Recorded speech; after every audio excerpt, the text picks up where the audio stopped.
Welcome to the show. I'm your host, Dr. Mike WAHL. Well, today we're in for a special treat as we go behind the scenes of our very own television series on health and wellness, which is currently airing on NTV. Now, we're really fortunate here at the WAHL Show to reach our listeners each week with this radio show on VOCM and now on television.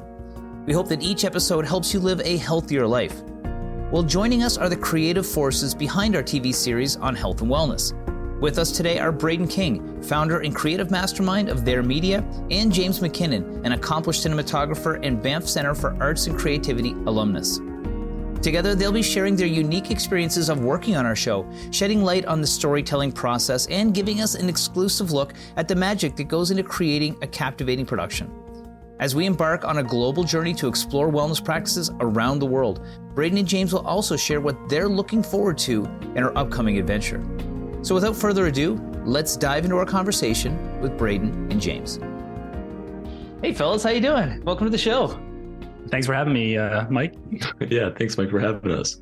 Yeah, it's interesting to have you guys on because we work together all the time, and a lot of people may not know how involved you've been with the different productions we've done. Braeden, for example, you helped me with my very first podcast promo, and James, you've been helping us with our TV show, and Braeden as well. So, today I thought I would get you guys on. We could talk a little bit about the unique perspective you guys have had about learning about health, through basically osmosis of working with the productions over the time. So, maybe we should start off for the people listening with a little bit of background, you guys. James, do you want to go first? Sure. My name is James. I work in the film industry, mainly in camera.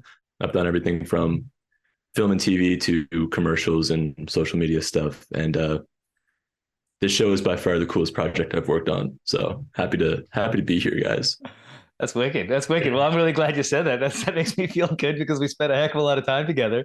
Braeden. Yeah, ditto. It's a sick project. My name's Braeden. I also work in the film and creative industry. I usually tell people I work in creative, whether that's through advertising, filmmaking, or now documentary storytelling. I help people express their vision through different platforms. And it's so funny because our connection is such a Newfoundland connection between everybody in this group. I mean, James, your father was a professor that taught me university when I moved here to do my master's, and I know him really well.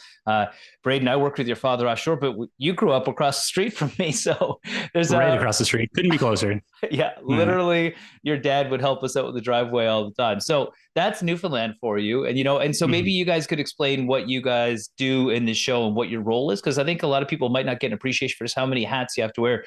Sure. Yeah. Well, my title is director. I feel like a lot of people have a sense of what a director does on a set or a small crew. But for this particular project, I feel like the definition of that is quite different because we're such a small crew. But, as director, I guess my role is to make sure that the show stands true to the brand that it's trying to create. And when I say brand, I sort of mean what our vision is and what we're actually trying to tell people and who our target audience actually is. So basically, my role is kind of keeping all those puzzle pieces together and making sure that it's cohesive with what our actual message is. And James, yourself?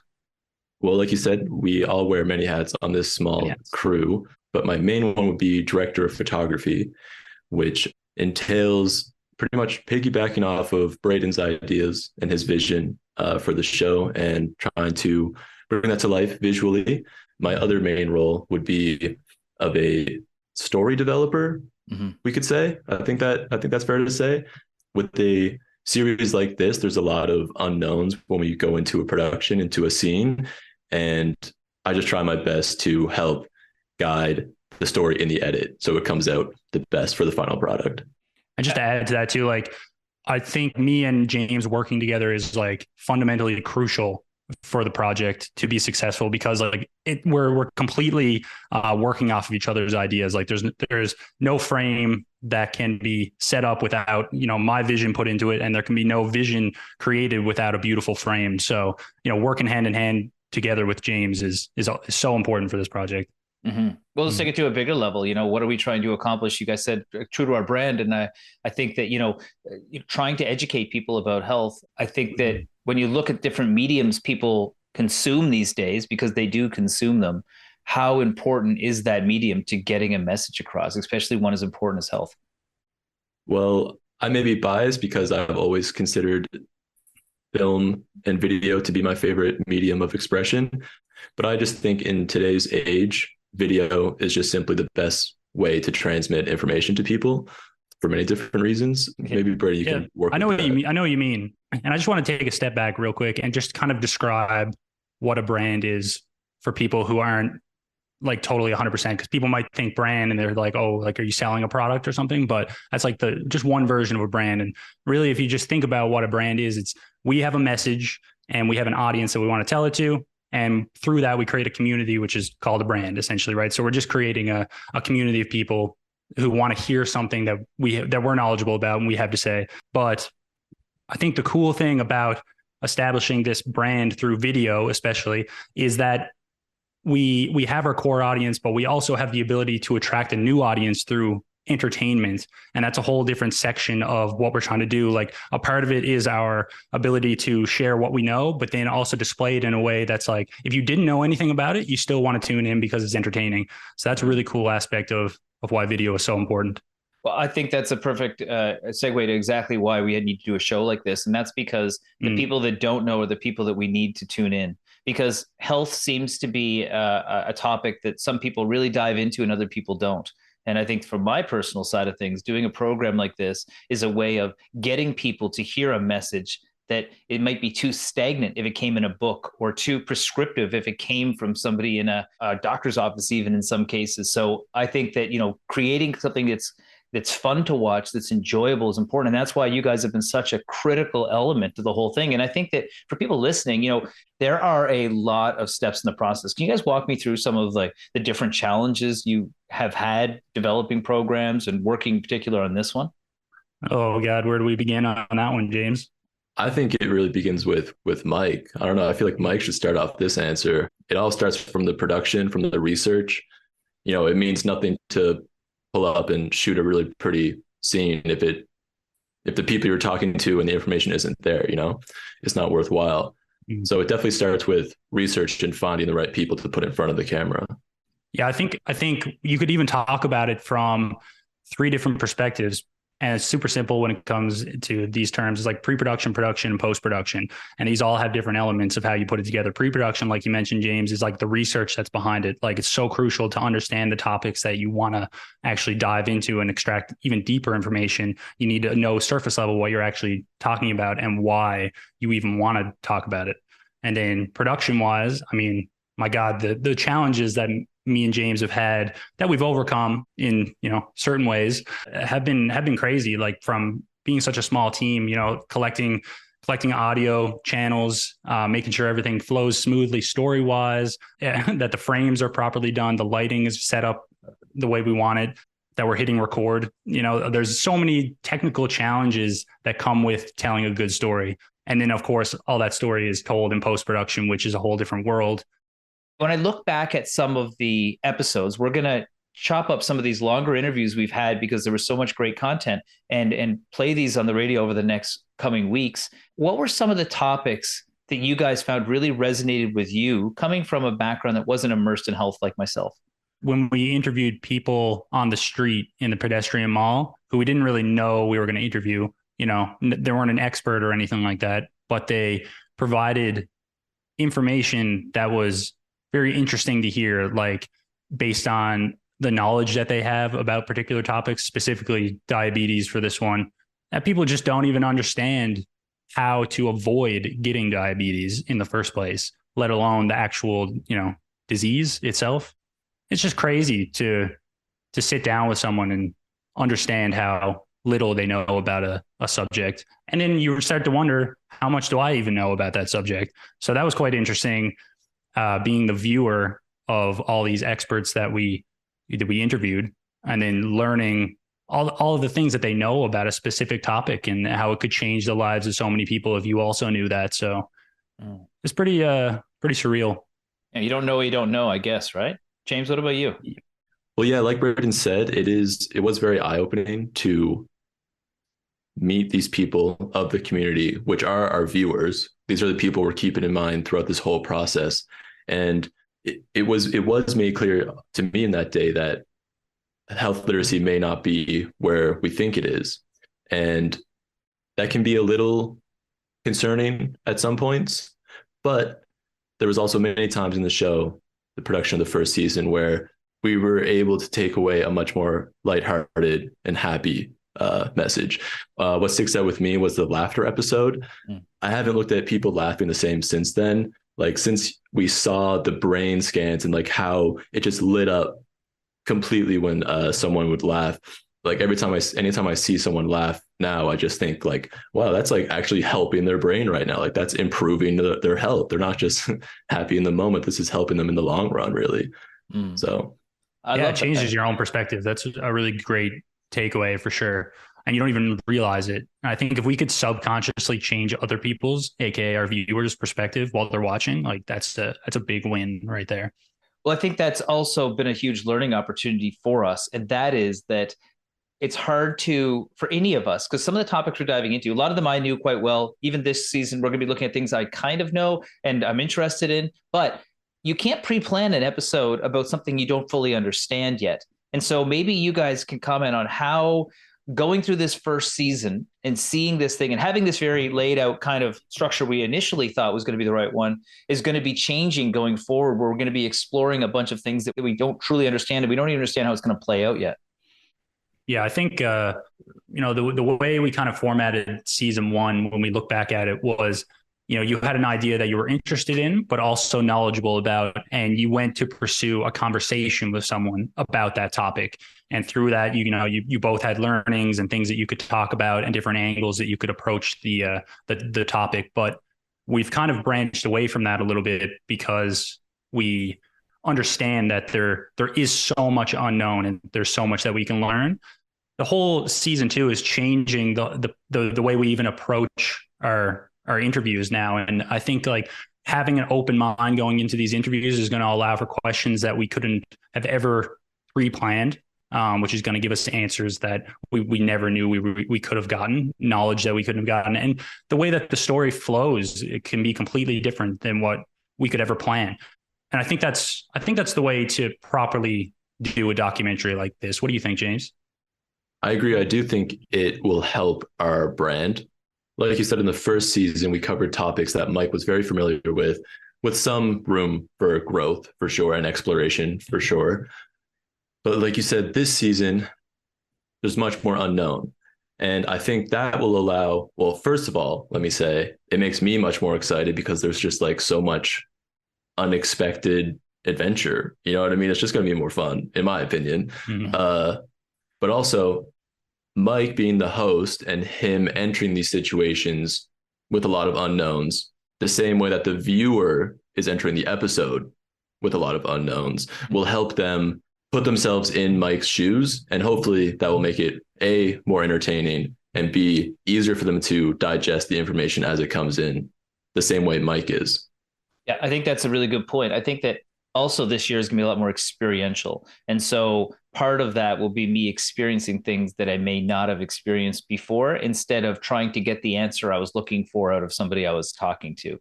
And I think that's a big difference. And, that's the difference between an interview style and experiential style, where I interpret what their expertise are in my own perspective by experiencing it myself. And that's what I am really looking forward to when it comes to that. And I think that we'll all have these experiences that will shape us and hopefully will change us permanently. And anybody tuning in to be able to understand that, but there were moments last year that really made a difference for me, that had those aha moments where it won't ever really be the same afterward. You guys must have had some aha moments that really stood out to you when it comes to health in particular.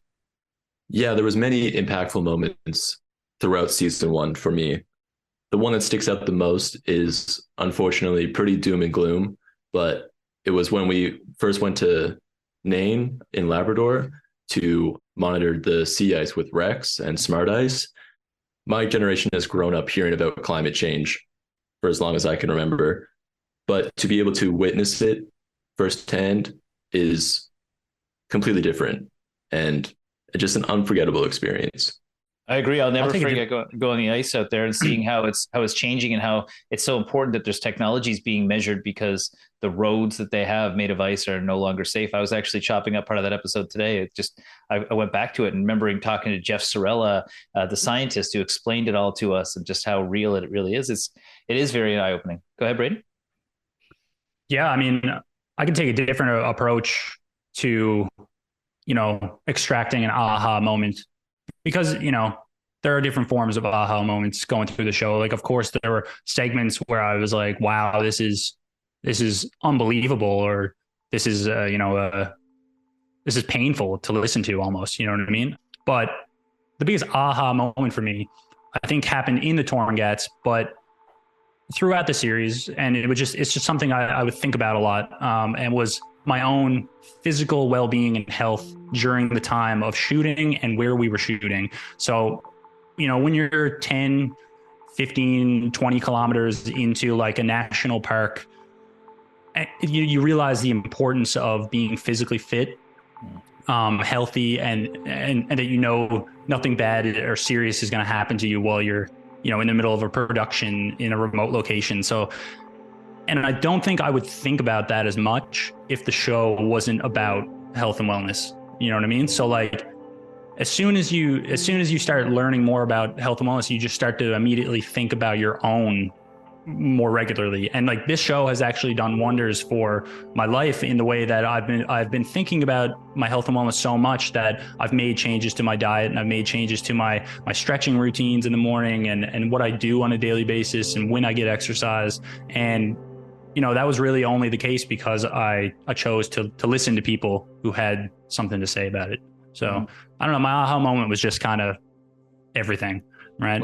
Well, I think you guys know that one of the reasons I wanted to do this was to challenge myself. I had a surgery that set me back, and throughout the thing, it went from, not being able to sit forward in an interview because of pain, to skiing, to being out and hiking around with polar bears close by. And I think that's right. And you take that same appreciation for your health, which I had a bit of a scare for the first time in my life, where I'm significantly older than you guys.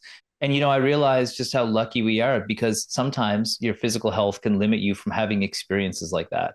And for me, I really appreciate that. They always say health isn't valued till it's lost. And I think that's really true. Now, the other thing about it is, we just sort of alluded to some of the places we were. What were some of the most interesting places you visited? Because we went coast to coast from Newfoundland and in Labrador, and even some places in Ontario. So hit me with your favorite spots. I mean, I think this is going to be a pretty obvious answer for for all of us here. I think it's the Torngats. Like, that has to be the coolest spot we went, right? That was sick. Yeah. Yeah. I mean, everywhere we went was great in its own way. The Torngats was just like unimaginably beautiful. Mm-hmm. Yeah. I have people, they're asking me like, how was the Torngats? And I'm like, I don't even really know how to answer that question. Like, what part of it, right? Like, it was just like, man, it was so amazing to be able to like disconnect in the Torngats. Like, and it's hilarious too, because like we went up there and I had researched this, and I was like, oh, they don't have Wi-Fi, like, classic, whatever. Like, and we were pumped that we were going to be like off the grid for 5-6 days. And the day before we get there, they installed Wi-Fi. But we made a pact, of course, to not turn on our phones or turn off airplane mode. And it was so worth it, man. Like, you're really able to take more in when you just put your head up, or if you don't have the constant urge to check your pockets for notifications. Yeah, Torngats was cool. And I think Burgeo was really cool too, just because it almost doesn't look like Newfoundland, like a bunch of different islands, and it has that Newfoundland friendly feel from all the locals there, but it's just a really cool part of Newfoundland that no one would ever just go to either. Right. So that's another thing about this show that I love, is that like, we always have a hand behind us pushing us somewhere to a new place, because without purpose, why would you go anywhere? You know what I mean? So like, it's really cool to have that push to actually go and explore and see new things. Well, I mean, I give a huge thank you to all the people that welcome us into their communities, because in order to tell a story that's relevant to the people of this province, we had to go and spend time with the people of this province. Happens to be one of the biggest provinces and biggest areas, bigger than most countries, and so, that was great. Another place that kind of stood out to me, a bit of fun, was Shava Jubder's little cove. Getting out there, that was fun. So he took us out, the backwoods on this quad trail, if you want to call it that. It was pretty hairy. You guys were in the back and we were in the front, and that was a really fun little one too. Yeah, That was sick. Yeah, I forgot about that. That yeah. was really fun. Yeah. You know what? I changed my answer. My favorite place we went was that little like dead end road in the middle of the island that we ended up in. Yeah, I bet you wouldn't say that at the time, James. A little scary at the time. It was a little scary at the time. Yeah. We did have a lot of amazing partners that supported us too, because I mean, we came to people with a concept about doing a health and wellness show, but we wanted to add this adventure-y kind of aspect. We also wanted to do, talk to experts and tell a story throughout the whole thing. And, the community jumped on board. Interesting thing about it was the show was moved from a time slot in the afternoon to like now prime time as a result of some of the feedback, which has been really, really great. What do you think people learned from watching the show? Like, what do you think people's biggest takeaway would be if they were to watch parts of the series or the full series? James, maybe you start this one. I think the best takeaway someone could have after watching our show would be to be conscious of your health in all aspects of life. We try to preach that health goes beyond what you usually think of when it comes to health. So it goes beyond your diet and exercise. So I think, the best takeaway anyone could have would be to just think about how any aspect of your life affects your health. That's a great point. I love that. Totally. Yeah. And to James's point about how health is diverse, in your own life, all these sorts of aspects, is I think a key takeaway here from the show is that health is not boring. You know what I mean? Like, people think health is so boring, and like, you say something about health and wellness and people think you're preaching or you're trying to like push a diet on them or something like that, which is true in most cases, but not in our case. Like, health is not boring. We're proving that through entertaining TV. Like, there's so many different ways you can even look at health. Like, health is beautiful. It's challenging.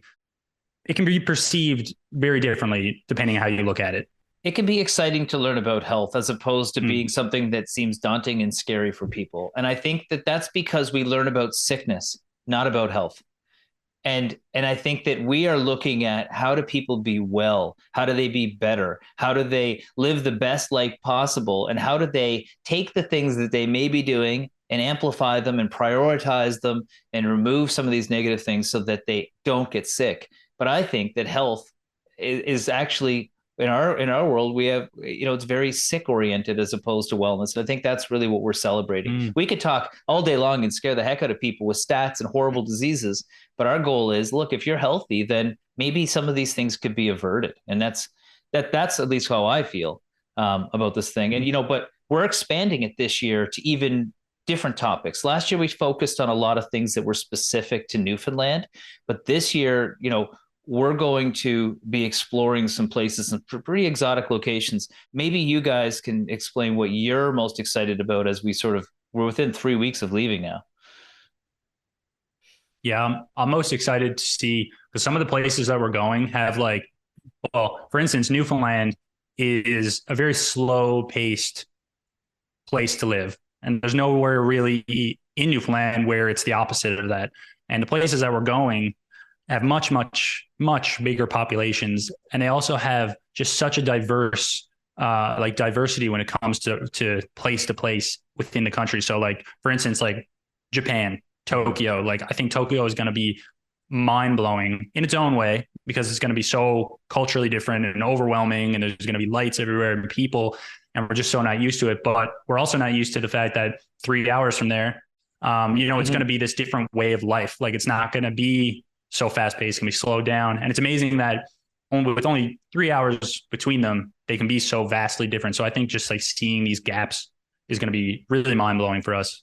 And that 3 hour pace, can change human nature. This little island in the middle of the Pacific is able to make people live longer than anywhere else. And we're a little island in the Atlantic where people are older, but made it have the lowest life expectancy in the country. And so gleaning that for me would be like, what makes us similar and what can we take from them that we can bring back home that can apply to us? Because we aren't that different. And yes, culturally, there's a lot of differences, but when it comes to people are people, and I think that there's going to be lessons on that one.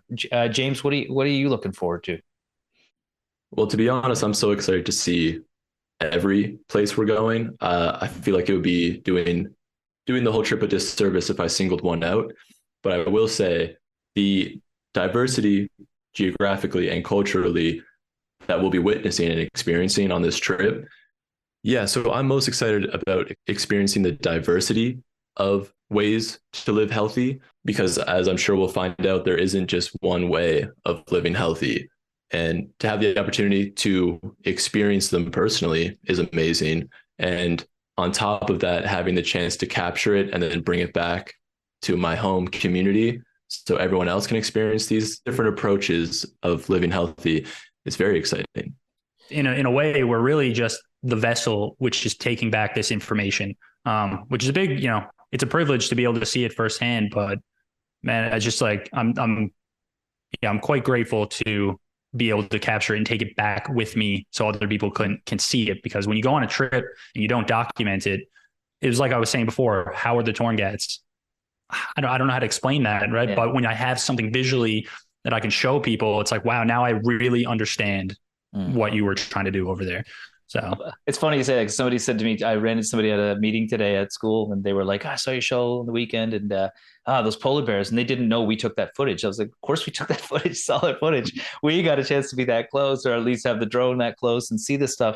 But I think that for me, I am really excited because I've learned a very specific way of health and fitness and wellness over the years, right? And that's very like westernized in approach, right? And that's very important, and that's the way we take care of health in this region. However, like anything, it's like having a toolbox. If we can go around, and for me to put more tools in that toolbox, learn other ways to help people to be healthier, that allows you to build more things. Like you got a big, broad toolbox with every single tool. You can build whatever you want. And I think that's really what we're trying to do, is build a repertoire for people so that they can start to be good, and they can take any combination of these things and start to put them together. And I think that's going to be cool.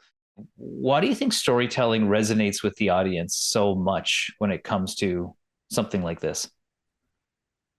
I feel like it makes the viewer not think about why they're watching what they're watching. It gives someone a reason to sort of hold on to that 22 minutes or 44 minutes of time to ultimately figure out an unknown at the end of the session, right? Without a story, how are you, without a story, there's going to be no, what am I trying to say here, James? Well, without a story, you're just listening to like a lecture. You know what I mean? I see story as like the universal language that spans across culture and personal experience. So if we had a health show without good stories, it's not a health show. It's just health, because that's already the facts that exist. But the story is the medium that we transfer the knowledge. I agree. If we're in Bhutan studying happiness and I'm smiling and having a blast and seeing it, experiencing the culture, well, that's the best way to learn, is to see somebody experiencing it. Or if it's the healing power of water and I'm in the water and I'm seeing people, I'm with people that are being healed by the water and seeing the value of it, that's great. Mm-hmm. And that, I think that's what I'm looking forward to is I don't even know how the story is going to unfold, but I get to just go experience it. And then as a result, I'm pretty sure that all these people that have been basing their entire life's work on these philosophies it's pretty well rooted, and it's not hard to experience it if you have the right opportunities. Another aspect of storytelling with the TV series that we're doing is that if you think about someone who's very knowledgeable about a subject and they can tell you all about it, but they don't tell you anything about it from their perspective or their experience, you're not going to understand it as well, and you're not going to find that person as credible. So by sitting down and not only extracting information off of people, but hearing their background and their story and the way that they got that information in the first place, it just adds credibility to all of our guests, and it makes our show more accurate, right? Yeah. So I think storytelling, not only is it entertaining, but it's credible. Yeah, I think we've got a good mix of the experts that are maybe the researchers or the authors or whatever, and then you've got the people that have like gone through the war themselves, and they can tell you about the battles, right? And I think Well, that I even think of you, as the host, like, I've heard about a dozen times what your title is, but I've also heard from, 10-hour car drives, how you got to that title. Right. And it makes me think about you as a completely different person rather than just Mike WAHL, PhD. Now it's Mike WAHL, PhD, who worked offshore for 10 years and went to, Australia to hold a koala. Like, it's these things that just like build you up as a person rather than just a title. So I think that's super important. Well, I think that tell me if I'm wrong, but we have a close knit group. We're all friends. I've heard James said it. You've said it. We've all said it. It's our show. It's something we're all really proud of. And then, when I think about that journey, how's that going to be able to share that with people? Because we're going to be able to talk about this, because how many times have we reflected on these stories ourselves that maybe we couldn't share with other people so they might not understand? I think that's going to be an important part of it as well. So I'm excited for you guys to see it all yourselves, even if you might not be as visual. You guys will be there doing it all, right? It's going to impact us in a way that it couldn't possibly impact anyone that we tell it to, right? Like between our group, like I think we're just going to share moments that will only last for an instant, or something that couldn't quite be captured, or feeling that couldn't quite be captured, and we're going to carry that within our group for years to come. You know what I mean? So it's just going to make us a lot closer. What do you think, James? It's a labor of love from each of us for sure. And I think having the tight knit, and I'll say it, very loving relationship that we all have here, it really adds to the show's biggest message of promoting healthy community. I think we've developed a pretty healthy little community of our own right here. Yeah, that's so true. We need to have a healthy relationship in order to, allow this to grow and allow this to be successful. Which can be hard to do sometimes. I think this trip is also going to be a challenge for us, because three of us, we all have our routines. We know what makes us comfortable on a daily basis, and we are definitely going out of our comfort zone on this one. But I think season 1 was a really good prelude to this season, just because, there was small moments where we were put out of our comfort zone. And I think they kept kind of getting a little bit bigger, all leading up to this massive project and this undertaking that we're about to experience. But I'm pretty comfortable with it. I'm comfortable with you guys. I think it's gonna be great, man. I think we're gonna have the time of our lives capturing this footage. Is gonna be hard to top. Well, and that's it. I want to ask you guys this question before we go. It's something we're probably going to ask all the guests that we run into, and that is, what does health mean to you? Health to me means a secure connection between my body and my mind. If they're communicating properly, then I know I'm doing okay. You know what I mean? If my body is hurting, but my mind knows how to fix it, and vice versa. You know what I mean? Like, probably more so the other way. If my mind is hurting and my body knows how to fix that, then they're communicating properly and I have a solution. So to me, I think I don't really know how to describe that. More just being well-rounded on a daily basis, and not needing to do more than what's necessary to be healthy on a daily basis. Sometimes that can actually lead to poorer health in a lot of ways, because it leads to less balance in life. And I think that's good. I got to agree with you on that statement. James, what about you? Yeah, I think we're talking about a similar thing. I would say what health means to me is the pursuit of happiness. So for me, getting up every once in a while throughout the day and playing kendama for 15 minutes, getting my blood pumping, getting my mind racing, that makes me feel happy, and it also makes me healthier. So that's kind of my guiding star, is if it's making me happy, it's most likely good for me. There's some exceptions to that, of course, but yeah. Question for you, James. Would you say that kendama is life? Dharma is life for sure. Dharma is life. Okay. We can clip that. Dharma's life. Yeah, we could definitely put that in there. And we're going to be going to Japan. So if everybody listening, James has this game called Kendama, which is a Japanese traditional game, which basically means sword and ball. It's a really cool balancing acrobatic kind of yo-yo on steroids sort of thing. And we're going to get to go to where it's from, which will be really fun. So yes, James will definitely be stoked about that one. Guys, I know it's a really broad topic we talked about today, the creative process, what we've learned in health, wellness, what we're going to be going into the unknown in the next few weeks. But thanks so much for joining me today and getting us a little bit excited before we get ready to take off. No problem. My pleasure. Yeah, thanks for having us.